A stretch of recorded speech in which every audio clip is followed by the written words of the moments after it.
Jeremiah is a long book and it features a lot of unfamiliar people and locations. So where does it fit in time and place? Jeremiah was a son of a priest in Jerusalem who prophesied from 627 to 586 BC, 41 years in total. This is long after people like Abraham and Moses, and about 400 years after King David. At this time, the northern kingdom of Israel no longer existed. Previously, there had been a united kingdom under David and Solomon, and then a split into two, north and south. But in 722 BC, the northern kingdom was destroyed by Assyria.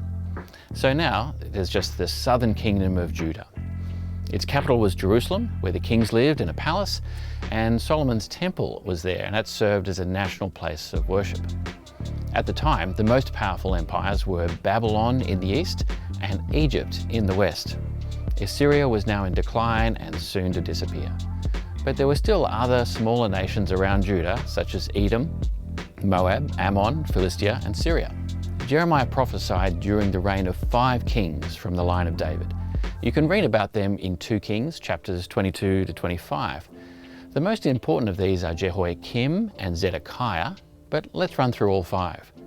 The first is Josiah, who reigned when Jeremiah was commissioned by God as a teenager. He reigned from 640 to 609 BC and was mostly a good king. Next was Jehoahaz, who only reigned for 3 months before being captured and taken to Egypt by Pharaoh Necho.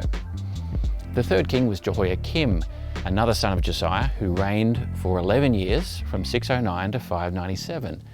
He was killed by the Babylonians in their first attack on Jerusalem. The fourth king was Jehoiakim, son of Jehoiakim. Like Jehoahaz, he only reigned 3 months before being taken to Babylon by King Nebuchadnezzar. The last king in Jeremiah and the last king of Judah was Zedekiah, who was yet another son of Josiah. He reigned 11 years from 597 to 587, and then King Nebuchadnezzar also took him as a prisoner to Babylon. Most of the narrative and prophecy in Jeremiah happened during the reign of these 2 11-year kings, Jehoiakim and Zedekiah. Jeremiah was there in Jerusalem this whole time, prophesying to kings and priests and officials and the regular people, warning them of judgment and calling them to come back to God. And there were 2 big events during this time.